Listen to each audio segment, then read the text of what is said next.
जय हिंद, वंदे मातरम। स्वागत है आप सभी का फ्री एग्जाम यूट्यूब चैनल पर। दोस्तों, अगर आप बिहार सक्षमता परीक्षा 2.0 का एग्जाम देने वाले हैं तो आज ये हिंदी का शानदार प्रैक्टिस सेट होने वाला है, जिसमें हमने अति महत्वपूर्ण 25 प्रश्न शामिल किया है। प्रश्न वही है जिस प्रकार के प्रश्न आपके एग्जाम में पूछे जाते हैं, तो आपको सेशन में अंत तक बने रहना है और अंत में कमेंट करके जरूर बताना है कि 25 प्रश्न में आपसे कितने प्रश्न सही हुए। तो चलिए सेशन को प्रारंभ करते हैं और पहला शानदार प्रश्न देखते हैं। राइट आंसर आपको जरूर कमेंट करते रहना है। वाक्य के घटक कौन कौन से हैं आपको बताना है। उद्देश्य और विधि, कर्ता और क्रिया, कर्म और क्रिया, कर्म और विशेषण। तो बात कर ले वाक्य के घटक कौन कौन से होते हैं। तो उद्देश्य और विधि, कई बार हमने आपको बताया वाक्य में आपको उद्देश्य और विधि जरूर मिलेंगे, ध्यान रखिएगा।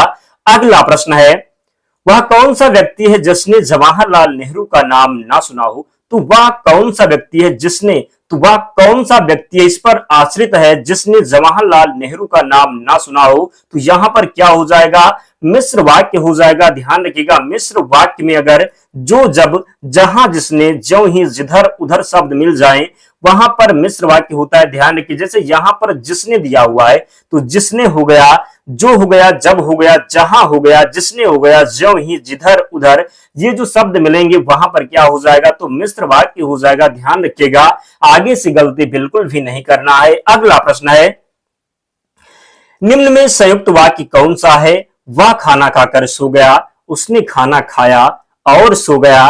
गीता जिस घर में रहती है बहुत गंदा है। रूपा चाहती है कि वह नौकरी करे। तो वह खाना खाकर सो गया सरल वाक्य है। उसने खाना खाया और सो गया, जब और मिल जाए, परंतु मिल जाए, इसलिए मिल जाए, ये सब जब शब्द मिल जाए तो वहां पर संयुक्त वाक्य होता है। क्या होता है, तो ये जुड़े होते हैं। क्या होता है, तो उसने खाना खाया और सो गया, तो क्या हो जाएगा, संयुक्त वाक्य हो जाएगा। ध्यान रखिएगा, रूपा चाहती है तो ये प्रधान वाक्य है कि वह नौकरी करे, तो इस पर जो है ये डिपेंड है कि दिया हुआ है, तो ये मिश्र वाक्य है। ध्यान रखिएगा, गलती नहीं करेंगे। हम उम्मीद कर सकते हैं अगर आगे आपको प्रश्न मिलेगा तो आप निश्चित ही गलत नहीं करेंगे। निम्नलिखित में से विराम चिन्ह नहीं है, तो अल्प विराम है, पूर्ण विराम है, निर्देशक चिन्ह है, अवतरण है। तो अवतरण जो होगा ये विराम चिन्ह नहीं है। ध्यान रखिएगा, गलती नहीं करना है। अगला प्रश्न, खड़ी बोली हिंदी का सही नाम क्या है। भारतीय, कौरवी, हरियाणवी या फिर हिंदी। तो खड़ी बोली हिंदी का अन्य सही नाम क्या है। भारतीय, कौरवी, हरियाणवी या फिर हिंदी। तो इसका राइट आंसर हो जाएगा कौरवी। क्या हो जाएगा, तो खड़ी बोली हिंदी का अन्य सही नाम क्या है, तो कौरवी है। ध्यान रखिएगा, गलती नहीं करेंगे। अगला प्रश्न है, जो क्रिया अभी हो रही है उसे क्या कहते हैं। अपूर्ण वर्तमान काल, सामान्य वर्तमान काल, संदिग्ध वर्तमान काल या फिर संदिग्ध भूतकाल। तो बताना है जो क्रिया अभी हो रही यानी कि समाप्त नहीं हुई, भी कार्य जारी है। तो जब कार्य जारी है तो अपूर्ण वर्तमान है। क्या है, तो अपूर्ण वर्तमान है। जो क्रिया अभी हो रही उसे क्या कहेंगे, तो अपूर्ण वर्तमान। ध्यान रखना है, गलती बिल्कुल भी नहीं करना है। अगला प्रश्न है, चरण कमल में कौन सा समास है।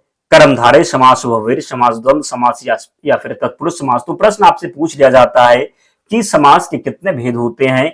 तो ध्यान रखना 6 भेद होते हैं। कितने, तो समास के 6 भेद होते हैं। ध्यान रखना है, गलती किसी को भी नहीं करना है। तो समास के कितने भेद होते हैं, तो 6 भेद होते हैं। बात कर ले कर्मधारय समास की, तो इसमें विशेषण विशेष का संबंध होगा। एक पद विशेषण होगा, एक विशेष्य होगा। वहीर समास की बात करें तो किसी जो है दोनों पद प्रधान ना होकर के किसी तीसरे पद की तरफ इशारा होगा। द्वंद्व समास में दोनों एक दूसरे के विलोम शब्द होंगे, दोनों के बीच में आपको योजक चिन्ह मिलेगा। तत्पुरुष समास की बात करें तो कारक चिन्हों का लोप होगा। अव्ययी भाव समास बचा, तो अव्ययी भाव समास में आपको उपसर्ग लगा हुआ मिलेगा। एक बचा दिगु समास, तो दिगु समास क्या होगा, तो संख्यावाची होगा। तो चरण कमल, कमल, चरण कमल, इसमें जो है विशेषण विशेष का संबंध है। तो जब विशेषण विशेष का संबंध है तो सिंपल है, हमने आपको बताया है। क्या हो जाएगा, तो कर्मधारय समास हो जाएगा। ध्यान रखिएगा। अगला प्रश्न है, निम्नलिखित में से किस शब्द में गुण संधि है, आपको बताना है। निम्नलिखित में से किस शब्द में गुण संधि है। हिमालय, इत्यादि, तल्लीन या फिर देवेंद्र। तो गुण संधि किसका भाग है, तो स्वर संधि का भाग है। संधि कितने प्रकार की होती है? तो 3 प्रकार की होती है, स्वर, व्यंजन और विसर्ग। तो स्वर संधि की बात कर लें तो स्वर संधि के भी 5 प्रकार होती है। यहाँ पर गुण संधि पूछा गया तो ये स्वर संधि का भाग है। तो देवेंद्र में गुण संधि है। जब आप देवेंद्र का संधि विच्छेद करेंगे तो देवधन इंद्र हो जाएगा। क्या हो जाएगा? तो देवधन इंद्र हो जाएगा। तो यहाँ पर कौन सी संधि हो जाएगी? तो गुण संधि हो जाएगी, ध्यान रखिएगा। अगला प्रश्न है, अस्थावर का विलोम शब्द क्या होगा? सचल होगा, चंचल होगा, चेतन होगा या फिर जंगम हो जाएगा? तो अस्थावर का विलोम शब्द क्या होता है? तो अस्थावर का विलोम जंगम हो जाएगा। क्या? तो अस्थावर का विलोम हो जाएगा जंगम। ध्यान रखना है, गलती नहीं करेंगे। अगला प्रश्न है, यथारुचि में कौन सा समास है? तत्पुरुष समास है, बहुव्रीहि समास है, अव्ययी भाव समास है या फिर द्वंद्व समास है? तो बात कर लें यथारुचि में कौन सा समास है, तो रुचि के साथ यथा जो है उपसर्ग लगा हुआ है। तो जब उपसर्ग लगा हुआ है तो हमने आपको बताया है जिसमें भी उपसर्ग लगा हुआ मिल जाएगा आप अव्ययी भाव समास लगा देना, आपका सही उत्तर हो जाएगा। तो यथारुचि में कौन सा समास है? तो अव्ययी भाव समास है, ध्यान रखना है, गलती नहीं करेंगे। तत्पुरुष समास बताया है, कारक चिन्हों का लोप होगा। बहुव्रीहि समास किसी तीसरे पद की तरफ इशारा होगा। जितना भी भगवान जी का नाम है सभी बहुव्रीहि समास में जाएगा। द्वंद्व समास की बात करें, दोनों पद प्रधान होंगे। अगला प्रश्न है, कलेजे पर सांप लौटना मुहावरे का अर्थ है दुखी होना, ईर्षा से जल उठना, दुश्मनी निकालना, दीनता प्रकट करना। तो कलेजे पर सांप लौटने का जो अर्थ हो जाएगा ईर्षा से जल उठना। क्या? तो ईर्षा से जल उठना, ध्यान रखिएगा, गलती नहीं करना है। अगला प्रश्न है, निम्नलिखित में से कौन निश्चल का अर्थ नहीं है जो अपने स्थान से हिल ना सके? आपको बताना है निम्नलिखित में से कौन निश्चल का अर्थ नहीं है। तो पहला जो है जो अपने स्थान से हिल ना सके, स्थिर, अचल या फिर निश्चित। तो जो ये निश्चित दिया हुआ है, ध्यान रखना है, जो ये निश्चित दिया हुआ ये निश्चल का अर्थ नहीं है। बाकी जो अचल है, स्थिर है, जो अपने स्थान से हिल ना सके, ये सभी निश्चल का अर्थ है। तो ध्यान रखिएगा, यहाँ पर फोर्थ ऑप्शन निश्चित राइट आंसर हो जाएगा। निश्चित का जो अर्थ होता है नियत होता है। अगला प्रश्न है, बहराइच, सुल्तानपुर, रायबरेली किस बोली के क्षेत्र में आते हैं? छत्तीसगढ़ी, बघेली, ब्रजभाषा या फिर अवधी? तो बहराइच, सुल्तानपुर, रायबरेली ये सब जो है ये पूर्वी उत्तर प्रदेश के पार्ट हैं। तो यहाँ पर जैसे हो गया बहराइच, सुल्तानपुर, रायबरेली, लखनऊ, बाराबंकी, अयोध्या हो गया, बलरामपुर हो गया, गोंडा हो गया, बहराइच हो गया। यहाँ पर जो बोला जाता है ये अवधी बोला जाता है। तो ये पूर्वी उत्तर प्रदेश का पार्ट हो, पूर्वी में क्या बोला जाता है? तो अवधी बोला जाता है, ध्यान रखिएगा। तो बहराइच हो गया, गोंडा हो गया, सुल्तानपुर, रायबरेली, लखनऊ, बाराबंकी, अयोध्या, यहाँ पर जो बोला जाता है ये अवधी बोला जाता है, ध्यान रखिएगा। जौनपुर हो गया। अगला प्रश्न है, इनमें से कौन सी बोली पश्चिमी हिंदी वर्ग की नहीं है? तो अवधी, ब्रज, बुंदेली या फिर कन्नौजी? तो अभी आपको हमने बताया पश्चिमी में नहीं होगा क्योंकि अवधी जो ये पूर्वी में बोला जाता है। कहां पर? तो अवधी पूर्वी में बोला जाता है, तो अवधी राइट आंसर हो जाएगा। बाकी ब्रज, बुंदेली, कन्नौजी ये सब पश्चिमी हिंदी के वर्ग में आएंगे। अगला प्रश्न है, इनमें से कौन सी दलित आत्मकथा नहीं है? नागफनी, जूठन, अपनी खबर, मुर्दहिया? तो बताना है आपको। तो इसका जो राइट आंसर हो जाएगा, इनमें से कौन सी दलित आत्मकथा नहीं है? तो अपनी खबर। क्या? तो अपनी खबर जो है ये दलित आत्मकथा नहीं है, ध्यान रखिएगा। अगला प्रश्न है, तद्भव पत्रिका का प्रकाशन स्थल कहाँ है? बताना है कि तद्भव पत्रिका का प्रकाशन स्थल कहाँ है? भोपाल, दिल्ली, लखनऊ या फिर अहमदाबाद?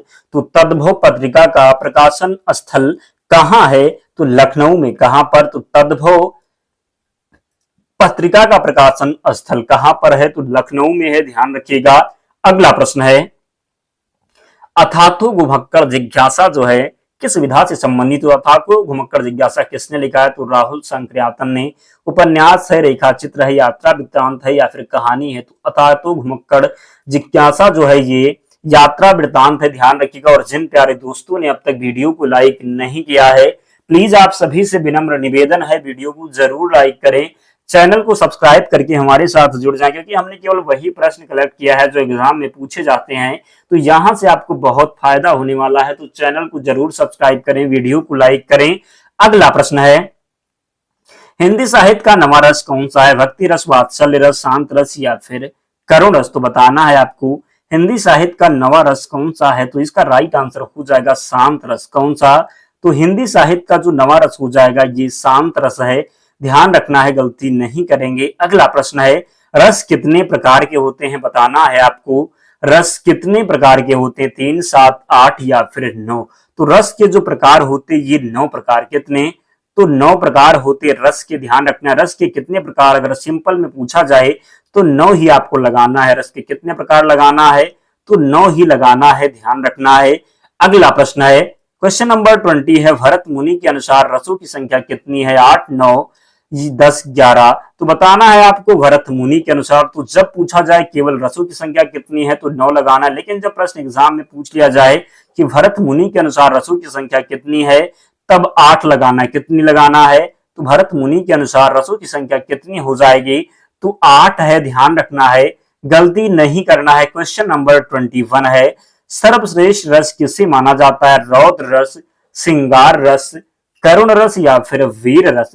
तो बताना है आपको सर्वश्रेष्ठ रस किसे माना जाता है, रौद्र रस, श्रृंगार रस, करुण रस या फिर वीर रस। तो श्रृंगार रस को सर्वश्रेष्ठ रस माना जाता है, ध्यान रखिए किसे, तो श्रृंगार रस को सर्वश्रेष्ठ रस माना जाता है, ध्यान रखिएगा।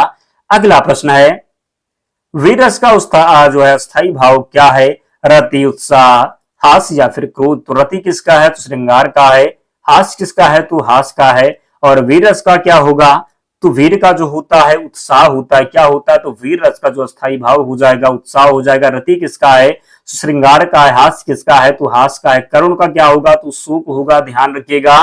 क्वेश्चन नंबर 23 है, उल्लू सीधा करना। उल्लू सीधा करना का अर्थ आपको बताना है, ठगना, उल्लू पालना, खुशामद करना या फिर अपना काम निकालना। तो उल्लू सीधा करना का जो अर्थ हो जाएगा अपना काम निकालना, क्या, तो उल्लू सीधा करना यानी अपना काम निकालना। क्वेश्चन नंबर 24 है, सेकंड लास्ट है दोस्तों, दांतों तले उंगली दबाना का अर्थ बताना है आपको, बहुत पछताना, चुप रहना, हैरान होना, दर्द महसूस करना। तो दांतों तले उंगली दबाने का जो अर्थ हो जाएगा हैरान होना, क्या, तो दांते तो जो है दांतों तले उंगली दबाना का जो अर्थ हो जाएगा हैरान होना हो जाएगा, ध्यान रखिएगा। क्वेश्चन नंबर 25 है, ठन गोपाल का अर्थ आपको बताना है, कंगाल, बेकार, धनवान या फिर समय आने पर मुकर जाना। तो ठंडन गोपाल उसे बोला जाता है जो बहुत गरीब है, जिसके पास जो है किंचन है, कुछ नहीं उसके पास, तो उसको कंगाल बोलेंगे, क्या, तो ठन गोपाल का जो अर्थ हो जाएगा कंगाल होता है, ध्यान रखिएगा। ठन गोपाल का अर्थ क्या हो जाएगा, तो कंगाल होगा, ध्यान रखना। दोस्तों 25 प्रश्न थे, आप लोग कमेंट करके अपना स्कोर बताएं, कितना प्रश्न आपका सही हुआ कमेंट करके जरूर बताएं। और पीडीएफ के लिए टेलीग्राम चैनल से जुड़ जाना, लिंक डिस्क्रिप्शन बॉक्स में, या आप टेलीग्राम पर जाएंगे और वहां पर सर्च करेंगे फ्री एग्जाम जोन, आपको चैनल मिल जाएगा, आप लोग ज्वाइन हो जाना, वहां पर आपको सारी पीडीएफ मिल जाएगी।